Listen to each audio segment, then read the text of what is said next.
Well, with COVID-19 taking a toll on smaller medical facilities, Congressman Fred Keller introduces legislation to help save rural hospitals, many of which were already facing a financial crunch before the pandemic even started.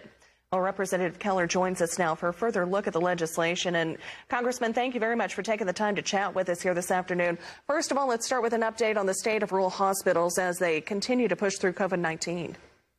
Yeah, we've seen hospitals, and you were correct. Prior to COVID-19, some of the rural hospitals were struggling, and of course, the hospitals having to close some of their more of their care to keep space available for COVID-19. Should we have a spike, negatively impact them also. So there was money in the CARES Act to help hospitals with that, not just in rural America, but also in the urban areas.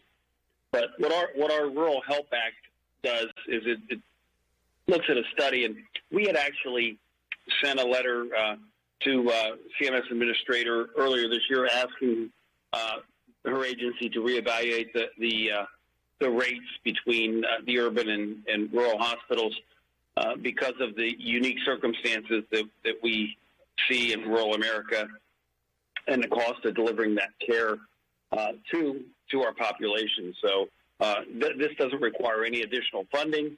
It takes existing Medicare dollars and says what are the rates for reimbursement of inpatient services. And much like a similar model did in 2003 during the Medicare Modernization Act for the outpatient services. So what type of support has the bill gained so far? Well, we've actually gotten some co-sponsors from across rural parts of America, and we're looking to keep it moving. And during our work period in August, we anticipate that we'll be able to get further support as we go around and talk to more providers and more of my colleagues to see what we can have done with this fall.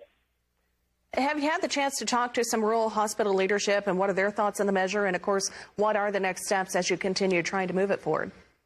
Well, actually, having talked to hospitals, across Pennsylvania's 12th congressional district, that's what really brought some of this to light, as we've had during the beginning, a little bit before and during the beginning of COVID-19, we did some visits to the hospitals in central Pennsylvania and northeastern Pennsylvania, and learned about some of the struggles they're having, particularly the hospitals that are more reliant on the income because they are serving a population that is older, on more people on Medicare. All right. Well, Congressman, thank you very much for your insight. We appreciate it. U.S. Congressman Fred Keller on the phone with us today from Washington, D.C.